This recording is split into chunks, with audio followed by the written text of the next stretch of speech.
Okay, great. So these, we have no disclosures. So today's talk on opioid use disorders, treatment, and barriers was created by Dr. Bott, who is out of town today. So I'll present his portion of the slides, and then Dr. Maley, who fortunately is here. So okay, so the objectives of today's talk are to summarize the key findings of reporting the national opioid overdose epidemic and describe how they inform our clinical practice, to list the recommended treatment options and other treatment modalities that are part of medication treatment for opioid use disorder, and identify the barriers to treating opioid use disorder, or OUD, in personal clinical practice. I'll make a note about, I was talking with Dr. Bott last week about the MAT. That stands for medication assisted treatment, and we are moving to a term called MOUD, which is medication for opioid use disorder, just to represent that it is central to treatment. That's why I kind of rephrased that, and I may in a few of the other slides. So we'll talk about epidemiology.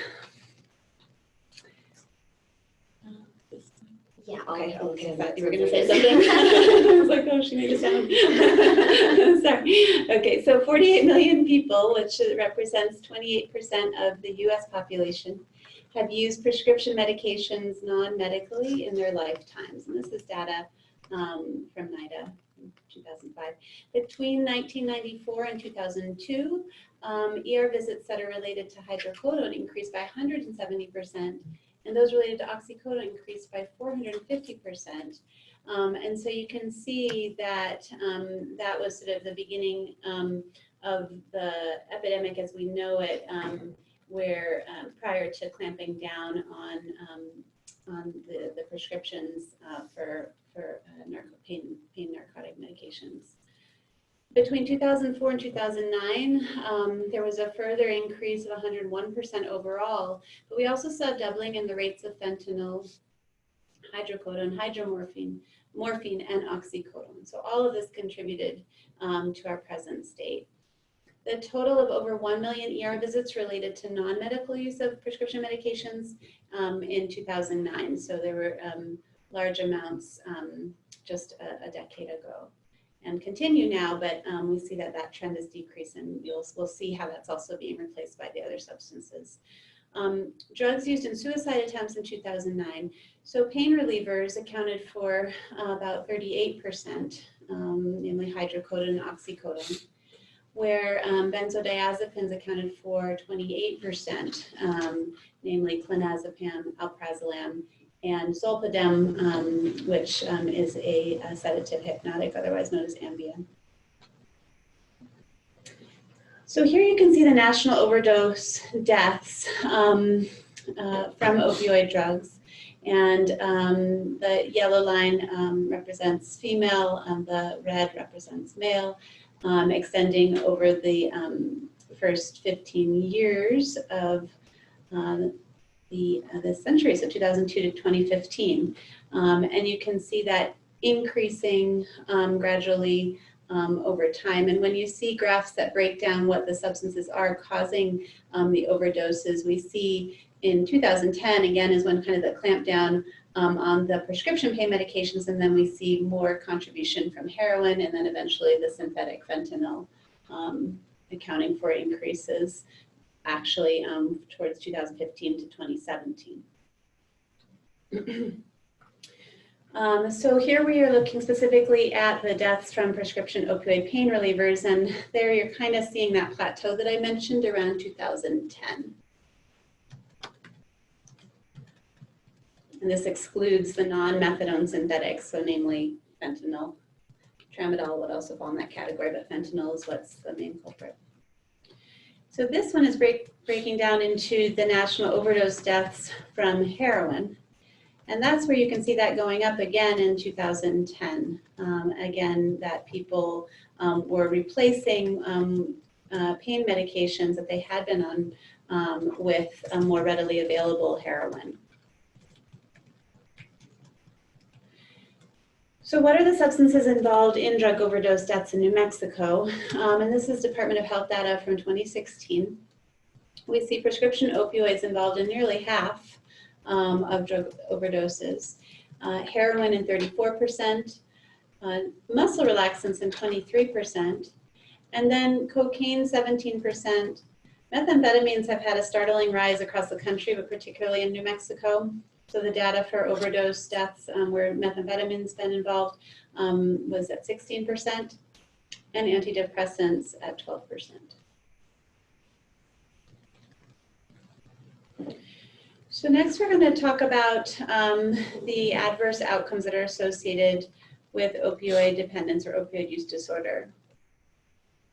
So if we look at the natural course of this disease, there are extensive medical risks, namely hepatitis C, and especially in New Mexico.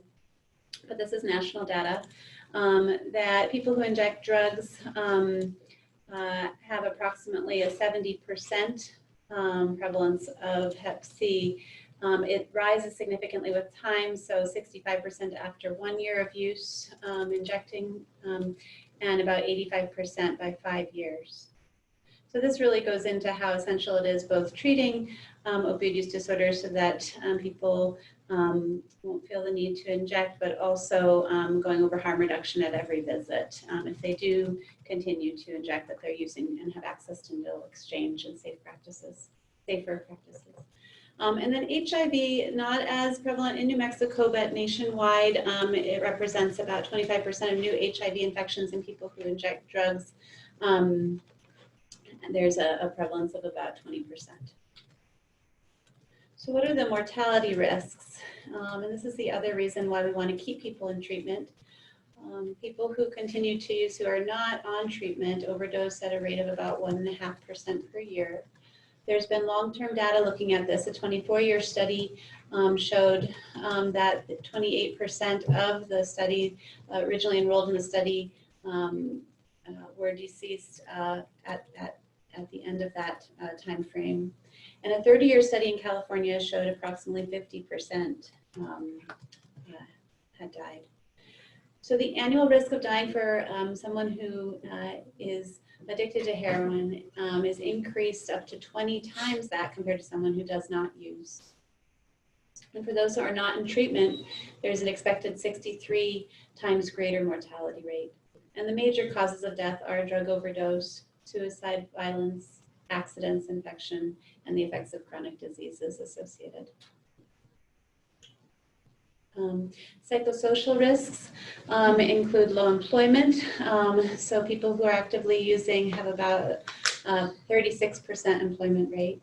And this goes into, there's many factors. Of course, one is that with the short-acting nature of heroin and some of the other opioids, they need to dose at least every 6 hours because they'll feel really crummy and it's hard to work or function. And so having to continue to use at that frequency really implements someone's ability to work.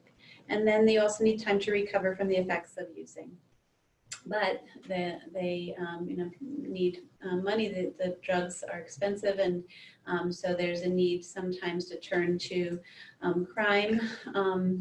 A follow-up at 10 years showed that about 18% were incarcerated, and due to crimes related to substance use.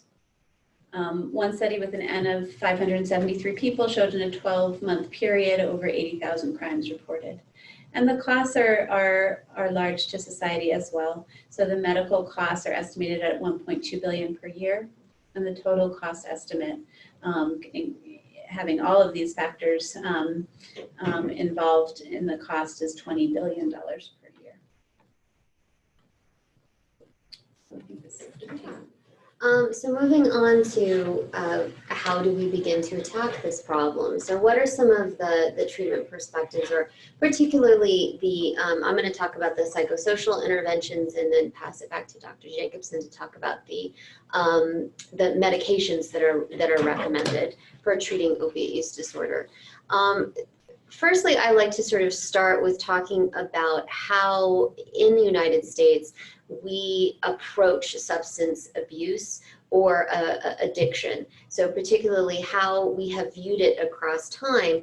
And that's important to understand because even though we have evidence-based practices now and we have I think a lot of really effective tools that we can apply. We are humans, and we are obviously influenced by culture, by history, and as substance use treatment providers, there's going to be some influence of the history of our profession. And so it's important to sort of see it within that social historical context.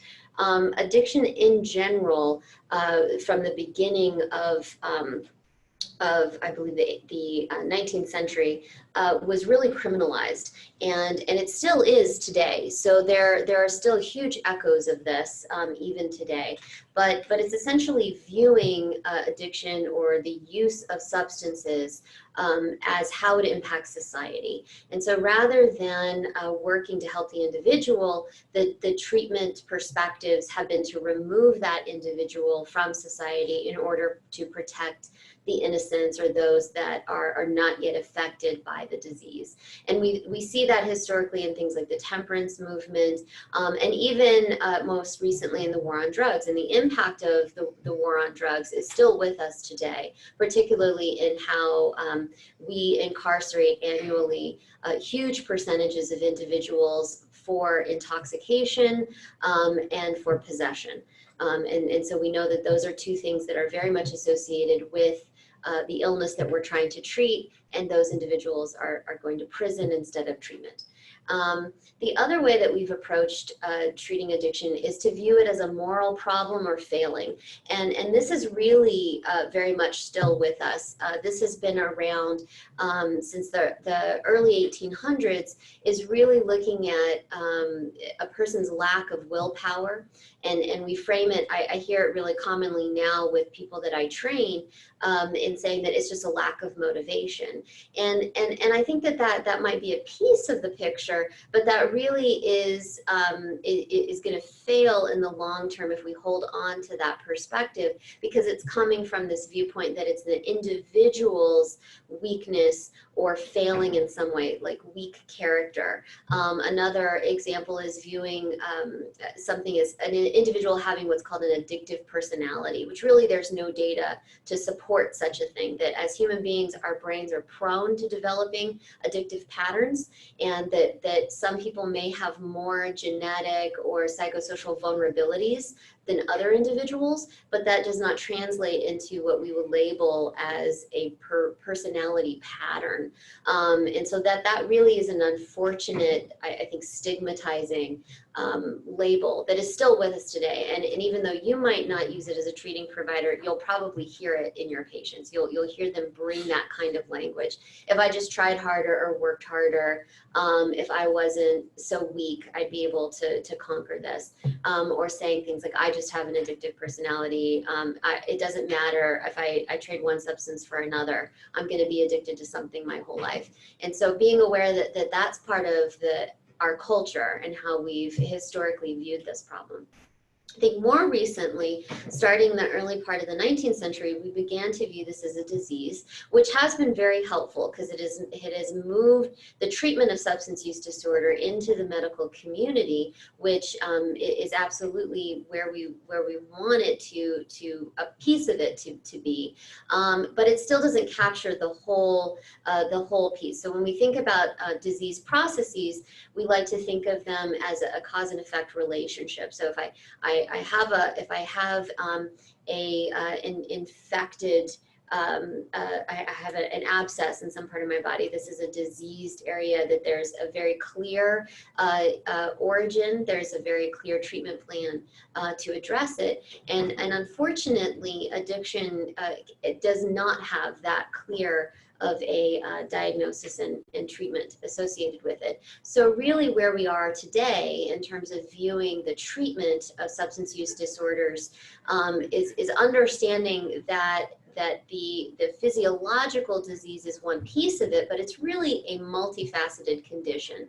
That addiction has psychological symptoms and treatments that are necessary, physiological symptoms and treatments that are necessary, and social and environmental contributors in areas that we need to look at. So really sort of viewing addiction as this is greater than the sum of its parts, and that if we are only treating one piece of the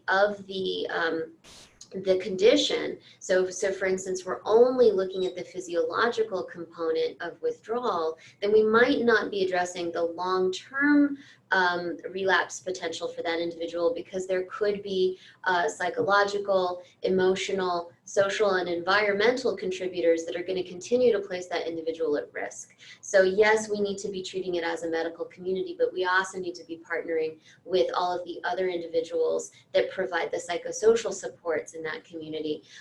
So recognizing this is not an individual problem, this is a social problem, and that we need all of the tools that we have access to be able to help individuals course correct and live healthy, well-engaged lives. That really is the best possible way to prevent people from continuing to use and being at risk for overdose and premature death. So recognizing that this is a psychosocial process, that addiction includes both how the drugs alter the chemistry in the brain and how the body functions, and that continued use is of course going to cause not only injury to the organs of the body, but it's also going to change how the brain processes and how the structures of the brain are functioning. And definitely depending on the drug that they're using, we can see some really profound changes in the person's cognitive function and even sometimes personality, right? So we see major changes in that person's biology because of how the drugs have altered the brain and the body. We also know that there's a psychological component. So over time, not only is someone's brain chemistry changing and interfering with their ability to think, to feel emotions, but it's impacting their perceptions, their behaviors, and they're developing some pretty hardwired, learned pathways. So their behaviors have begun to really shift over time, and those are some hardwired habits that really require some pretty intensive intervention to get people to shift out of that willpower and motivation alone is not going to help somebody overcome those types of changes once they're pretty solidified. And then lastly, we know that there's a huge sociological impact that is part of addiction. So we know that this is kind of it's a bidirectional relationship, that interactions with family and other social supports become altered. They become either communication breaks down, so there's lots of misinterpretations about the use or how to support the person who's using. And then that becomes sort of this negative feedback loop with the people in their life. So they begin to avoid the healthy supports around them and begin to attach more to either the drug itself or the unhealthy attachments in their life. So these feedback loops begin to develop and actually reinforce use instead of reinforce abstinence. And that's, again, a really complicated process that requires not just the intervention of a psychologist or a therapist, but really working with the family, working with the concerned significant others, working with the people in that individual's life that can support them in changing some of those behaviors day in and day out. So we see it as really, it's a really multifaceted, complex process where somebody's biology, their genetic contribution, we know that addiction has anywhere from a 55 to 60% genetic contribution. So this is in some cases higher than a lot of cancers, higher than high blood pressure or high cholesterol, things that we commonly destigmatize for patients all the time. And we talk to them about, you know what, this isn't your fault that you ended up with this because you had a lot of genetic loading. Well, addiction works very much the same way. So being able to explain that to folks is really important, because we're moving it away from the criminal perspective, away from the moral failing perspective, and being helped them to say, it's not your fault that you ended up here. And yet it is your responsibility to work to change where you are at this point in time, because we know that there's a lot of environmental contributions and behavioral changes that have occurred, which result in the overall outcome of that person's addictive process. So thinking about what all of those different contributions might have been with how the person ended up where they are, that can give you some areas to begin to intervene and unpack some of these things. So we now also want to be considering that this is a chronic condition, substance use in general, but particularly opioid use disorder.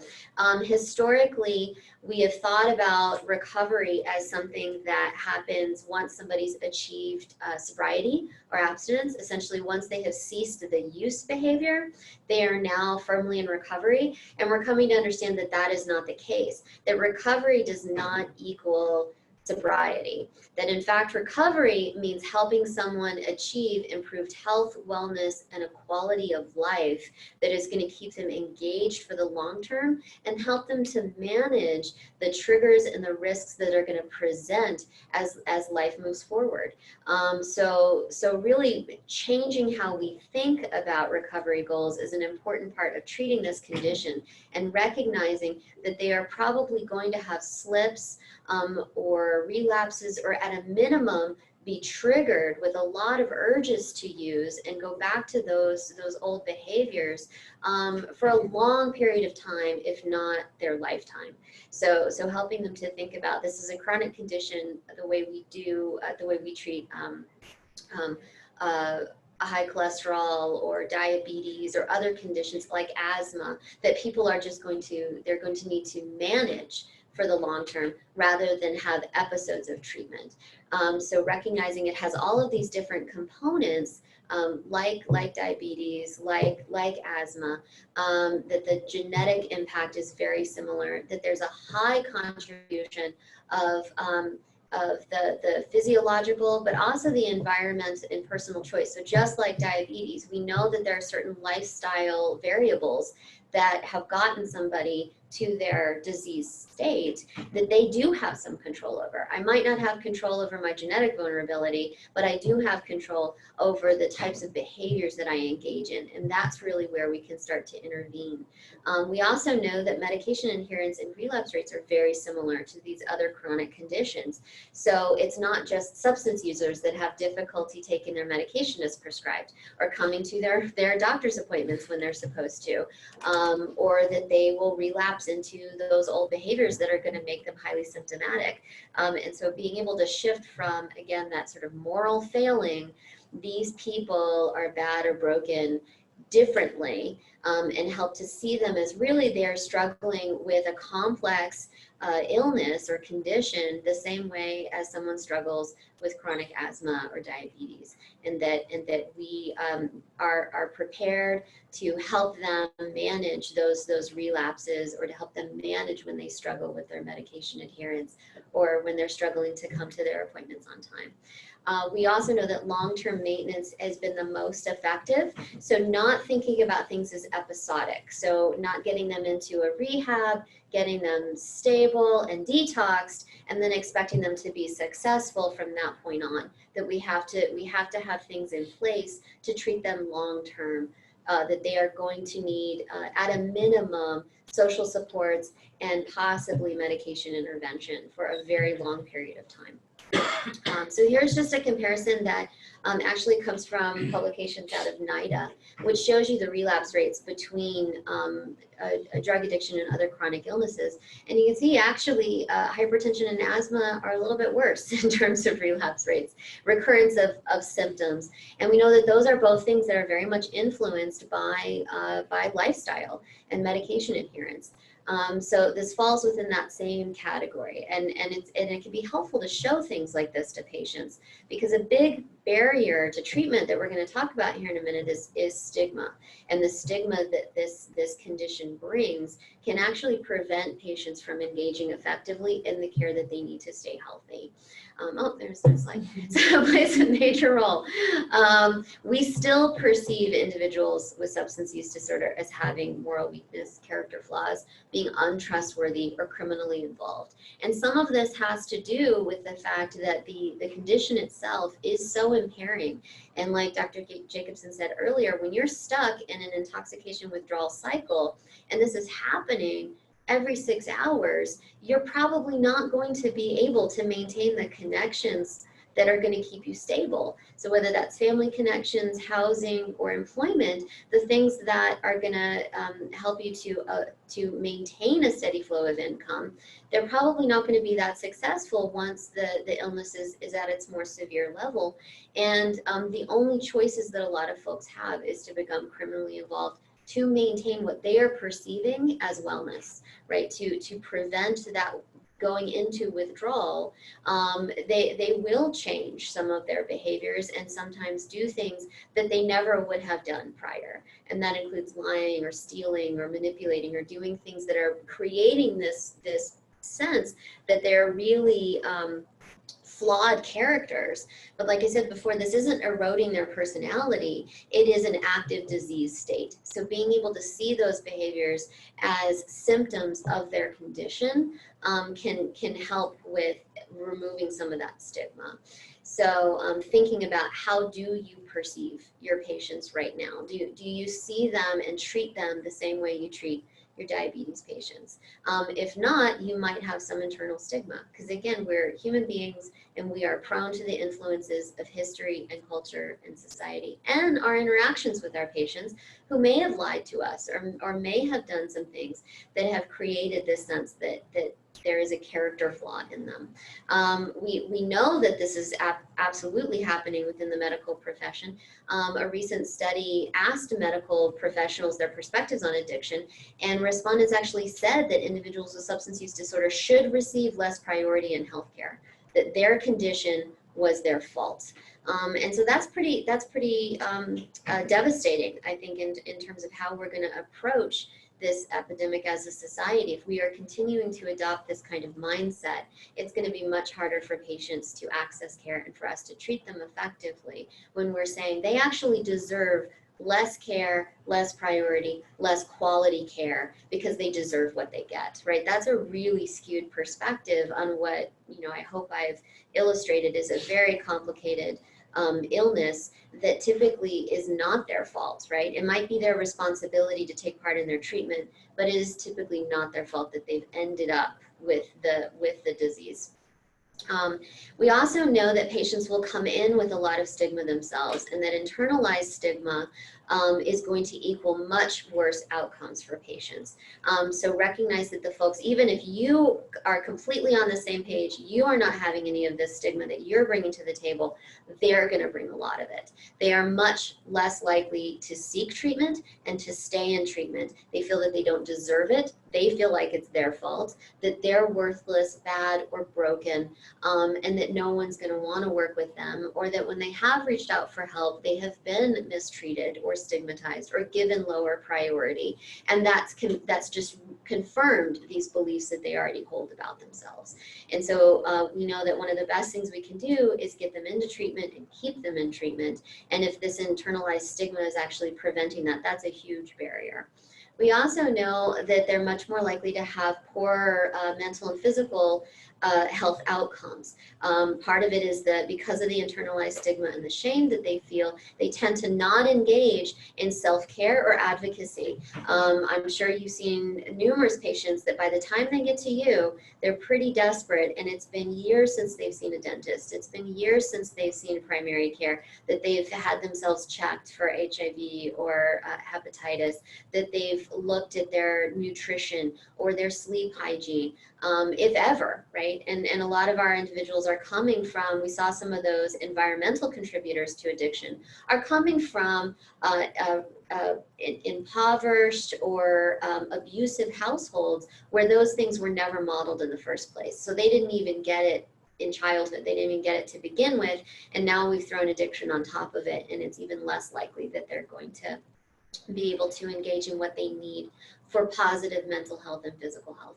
We also know that they're likely to have decreased employment and housing opportunities, or if they have them, to lose them, or to not even be able to engage with them in the first place. I can tell you, we fairly regularly have patients that are so ill at ASAP where we work that even once their number comes up for a housing voucher, they don't go to the appointment. And so then they're just chronically homeless, and cannot engage in the social services that are even available to them because their illness is so severe. They tend to have much poorer support systems because that shame and that stigma is not just with the individual, it's with the family as well. And we know that over time, this is going to communicate what we call learned helplessness. And so that's that phenomenon that essentially when someone doesn't feel that they can escape the suffering, that there's nothing that they can do to change the outcome, they just lay down and take it. They develop a perspective of why bother? Once an addict, always an addict. It's never going to change for me. So why not have this 6 hours where I don't have to feel it or face it or think about it? And we can see how that keeps people just perpetually stuck in this cycle. So in general, for treating this population, we want to make sure that we see it as a chronic illness and that we see it as continuous rather than episodic, and that we also approach treating the whole person and not just their use behavior. There was an experiment that was done in the 1990s where they studied addiction, and they put a bunch of rats in their containers, and they put, most people are familiar with this experiment, where they had one bottle of water and one bottle of water laced with heroin or cocaine or some other drug. And what they observed what the rats did. And the rats, of course, they always chose the drug-laced bottle, always to the point of either overdose or in lieu of food or water or what else they might have needed. And so the vast majority of the rats died, right? That was the outcome of that particular example. And so the conclusion was, this is addiction. When we put someone and they have a choice between something healthy and a drug, they're always going to choose the drug to the point that it kills them. Well, then this psychologist came along, named Alexander, and he said he looked at the experiment, he said, this is a flawed experiment because rats don't live like this in the wild. They don't live in boxes by themselves where they're isolated. And the only thing they have to do is choose between water and drugs. He said that in life, they're social creatures. They do all kinds of things. So he said, recreate the experiment. And he put them in what was called Rat Park. And it was a big cage, and it was filled with lots of rats. And lots of toys and lots of different food options. And so they could build nests, and they could have sex, and they could play, and they could do all kinds of different things. And he said, you still put in the regular water bottle and the drug-laced water bottle and see what happens. And what they found was that almost none of the rats chose the drug-laced water bottle. They did occasionally, but none of them did it to excess, and none of them overdosed. So what that says is the question in how we treat these folks is, are we focused on the bottle that has the drugs in it, or are we focused on the cage? Because if we look at our patients, their life looks a lot more like that first experiment, that they are living in isolated cages where they don't have things to do, where they're not actively engaged, where they're not connected in meaningful ways. So we have to really treat the whole person and help them move towards a life that looks a whole lot more like Rat Park. And then they're making a more informed decision to use the drug or not use the drug.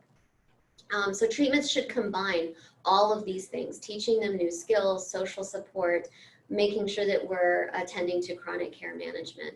And the goal should be health and improvement, not a cure. We know that this is a chronic condition and that patients are most likely going to relapse or at a minimum have episodic use, and that's the rule, not the exception. And we want to teach people how to manage that and not have the abstinence violation effect, which is where they say, screw it, I'm just going to keep using, and they go on a major binge. There are lots of evidence-based treatments that can lead to substantial improvement. And so making sure that you're getting training or you're connecting them to people with training in these evidence-based approaches to help them reduce their use and increase their health and social functioning. This is going to translate to a reduction in all of those threats to public health and safety, the monetary costs, and the social costs that we experience as a community. So again, thinking about treatment as not just for the individual, that's important, but this really is going to require a social change. So society has to approach treating substance use differently and looking at it across these dimensions of wellness. That if we're not addressing the individual's physical health, emotional health, stability and quality of connection to families and to family members and peers, their comfort and stability of their living environment, how to have positive participation in society, whether that's through work or volunteering, and making sure that there's a reason that they get out of bed in the morning, that there's life and purpose in what they're doing, then we're probably missing a big piece of what recovery is going to be for them. So we really need to address all of these and not just the one slice. That's going to make recovery much more longstanding. So some of these interventions that we know work, and just to kind of quickly review, both of these models work depending on the individual. We know that the abstinence model, which is widely been disseminated by AA and other 12-step programs, those are effective ways of treating addiction. One of the things that we know works is particularly the fellowship. So being able to connect with other people that are also trying to achieve sobriety is very helpful and protective. So it's not necessarily the 12 steps, but it's the community that AA and other 12-step programs offer. So we know that abstinence does work, but keep in mind, it works for those it works for. So that means that an individual can self-select and say, this is the approach that I want to take, and it might absolutely work for them, and so we can support that. But if it doesn't work for them, the particularly disenfranchised populations, people from minority populations, and women, they tend to do less well with this sort of black and white, and particularly a 12-step model.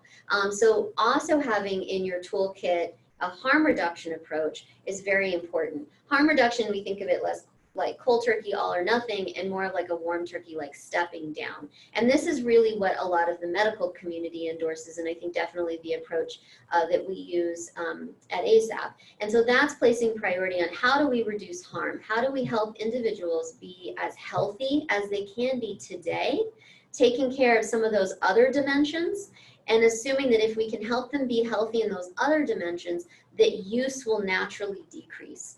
And that we can encourage sobriety sampling, like taking a day and not using and seeing what that's like, or a week and not using and seeing what that's like, rather than the mindset of, I'm stopping today and then I'm never going to use again. Psychologically, that can be very tricky for some folks. And so we want to make sure that we also have this other approach to offer them, that they can decrease their use over time, and that people who are actively using can very much engage in their treatment. They can make good decisions. They can benefit from medication and replacement therapies. And so I think that this is one approach that's been found to be very much grounded in good evidence. And if we're adopting the mindset of, well, once they've started using, then I have to X them out of whatever, or get them out of treatment. We would never do that for any other condition, that we would wait for the condition itself to be remitted before we would treat it. So we have to recognize that it's much more effective to work with what is going to benefit the patient than adopting a hardline abstinence-only model. The other thing that's important in treating substance use disorders is understanding this concept of the stages of change and matching your intervention strategies to where the person is at. And so when I train people and they say, well, they're just not motivated, what they're talking about is the fact that they're probably in an earlier stage of change. They're in a pre-contemplation stage, meaning that they haven't quite accepted that this is a problem, or they're not ready to accept that it's a problem.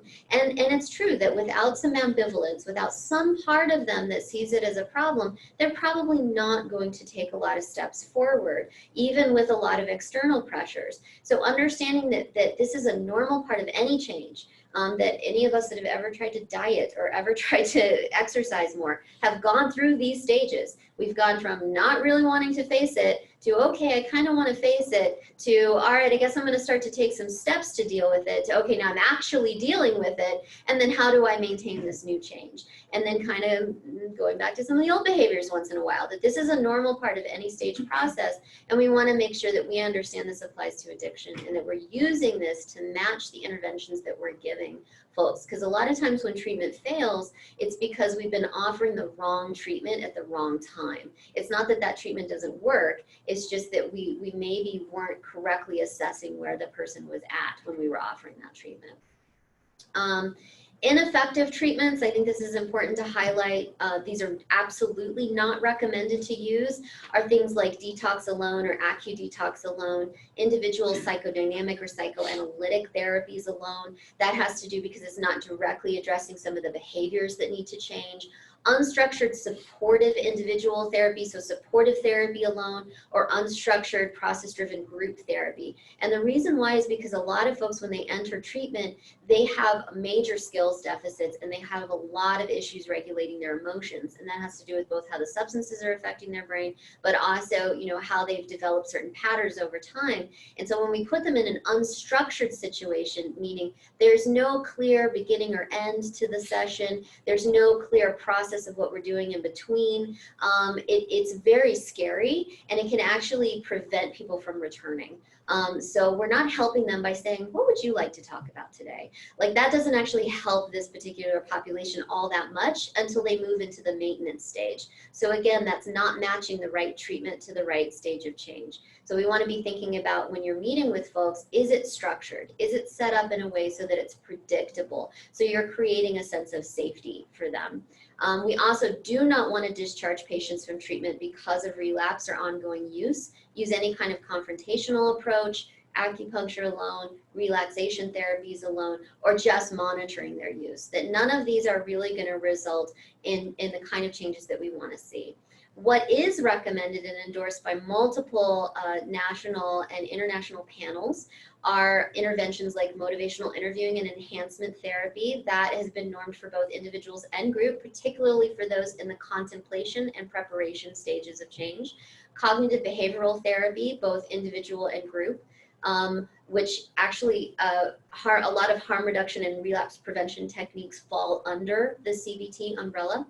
Contingency management, which means motivating or incentivizing the behaviors that you want to see change. Community reinforcement approach, which is also normed for individual and group. 12-step or peer support programming, particularly Smart Recovery, which is CBT based, has a strong evidence base behind it.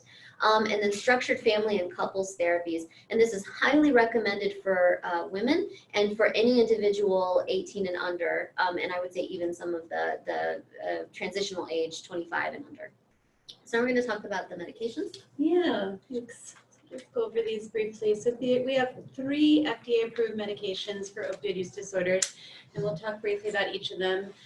All 3 of these work at the part of the brain called the mu receptors, and methadone is an agonist, so stimulates those receptors. Buprenorphine is a partial agonist, so stimulates them to a degree and then kind of has a ceiling effect that is part of its safety. And naltrexone, which comes in both the oral and injectable form, which is an antagonist, so blocks those receptors. And it's also been approved for alcohol use disorder, and the injectable form is the only form of naltrexone that's been shown to be effective for opioid use disorder, so it would not be recommended to be on the oral form. This is just a picture showing those 3 forms again. There you have your full agonist at the top that keeps stimulating, so the opioid effect keeps going up. The partial agonist is buprenorphine in the middle, and buprenorphine is the part of Suboxone that is what is treating people. Buprenorphine is also in Subutex as just the monoproduct, or only buprenorphine alone without the naloxone component. And then at the bottom, antagonist is naloxone and also the effective, which is what we also known as Narcan, to treat overdoses, but the antagonist would also be naltrexone, the one that I mentioned for opioid use disorder. So briefly, buprenorphine was approved for use in the office-based setting through the DATA Act, the Drug Abuse Treatment Act in 2000. And this made possible to treat opioid use disorder based on prescribing the Schedule III medication. In 2002 is when the FDA approved the sublingual form as a Schedule III opioid. And what the DATA Act did was allowed physicians to go through 8-hour training and have the X number attached to their DEA number. And then after that, it just kind of, even though the DEA number needs to be renewed, the X number continues on, and allows treatment of up to 30 patients in the first year, and then up to 100 in the subsequent year, and then up to 275. And that upper limit was extended by the CARA Act of 2016, which more importantly laid the basis for nurse practitioners and PAs prescribing, so really opened access for treatment. The active prescriptions the up to 30 patients is an active prescription. So in other words, in a given period of time, you can't have more than 30 prescriptions that are still active. But once that prescription has run out, then that patient isn't necessarily counted in that 30. So that's just important to keep in mind as far as how many patients can get that prescription. Addictions treatment lowers community burden of infectious disease. So a Cochrane review showed that substance use disorder treatment significantly reduced high-risk behaviors and associated HIV transmission. And people who use drugs who were out of methadone treatment were 6 times more likely to become HIV positive than those who remained in methadone treatment. And this study has really been pointed to in terms of how beneficial it is to remain in treatment for preventing infectious disease. There's also significant reductions in high-risk behaviors with both methadone and buprenorphine. However, only about a quarter of those with opioid use disorder ever receive, according to SAMHSA, medication for their illness. There are significant treatment barriers, and this is basically showing past year treatment for drug use and then the perception of treatment need among individuals 12 and older who have a substance use disorder in the United States. This data is from 2014, and as you can see, there were of that in that pie circle of the 7.1 million individuals who had a past year use disorder. The vast majority, so close to 80%, did not receive treatment and did not perceive a need for treatment. And then you can see that about 5% perceived a need for treatment but didn't receive it, and then about 14% received treatment. And then pointedly that in 2014 there weren't any significant differences in receipt of treatment based on health insurance status, poverty status, and then urban versus rural. So interesting. Did you want to go over this? Sure. Treatment barriers? Or? I'll go quickly. So one I think take home with this is just that there's huge need, right? We know that there's millions of people who actually need the treatment, but unfortunately there's a major shortage in mental health providers in general. So we're down by about 55% nationally. And there's an even greater lack of behavioral health providers with substance use disorder specialty training. So it's no wonder that there really is a paucity, particularly in our state, in New Mexico, which we have a shortage of everything, but we definitely have a shortage of individuals that are well trained in treating substance use disorder and using some of those evidence-based psychotherapies that I mentioned. There's also tremendous stigma in the field.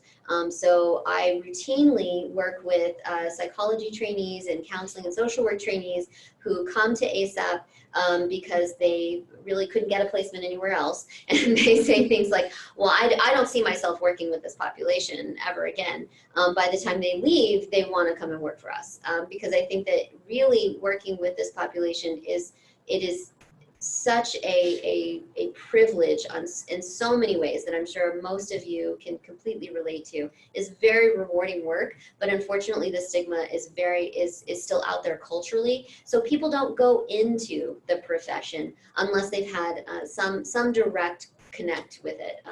There's a lot of limited understanding in how to do it, a lot of siloization within the field. There's a lot of kind of us versus them with that abstinence versus harm reduction model. It tends to be lower compensated and have high burnout rates. So those are some pretty big barriers to why it's really hard to get this information disseminated so people are well trained, and also to increase things that we need like peer supports and well-trained therapists in the workforce. We also know that there's treatments to receiving methadone. It's out of the medical mainstream. You have to go to an actual certified methadone clinic to do that. Those clinics themselves are stigmatized. It's hard to get those clinics established in neighborhoods. There's a lot of limits as to where you can place one. The federal daily dosing requirement is a major barrier, and it is very, very regulated. So there's a lot of administrative burden to it. Which is one of the reasons why I think there's a big benefit to moving toward utilizing Suboxone. It allows for that continuity of care and for people to be treated in their doctor's office just like they would for any other condition. And it gives them some flexibility to begin to participate more in work, family, and other activities, which we know are going to very much benefit them in the long term. And then this is a figure that shows you where there is at least one buprenorphine provider and where there are none. And you can see there's still a ton of the country where there isn't a single buprenorphine provider. So we still have a really long way to go to address this issue. There's a major lack of physician providers, nurse practitioner and PA providers. That there's, I think, what's it say, majority of the country, 53% have no physician with a waiver. So that means that 30 million people have no access whatsoever to this life-saving medication. And less than 10% of those that are waivered providers practice in rural communities. So that's a real major problem. And then this shows some of those barriers. So lack of psychosocial support, time constraints, lack of specialty backup, lack of confidence in their own ability to do it, resistance from practice partners, lack of institutional support, concerns about reimbursement, and lack of patient needs. So that's sort of, in general, there's a lot that gets in the way of providers getting that data waiver. And then here it kind of does a breakdown of all of those barriers, payment issues, insufficient nursing support, insufficient office support being some of the top ones. So that leaves us with a whole 3 minutes for questions. We ate up the whole hour with our overview because we had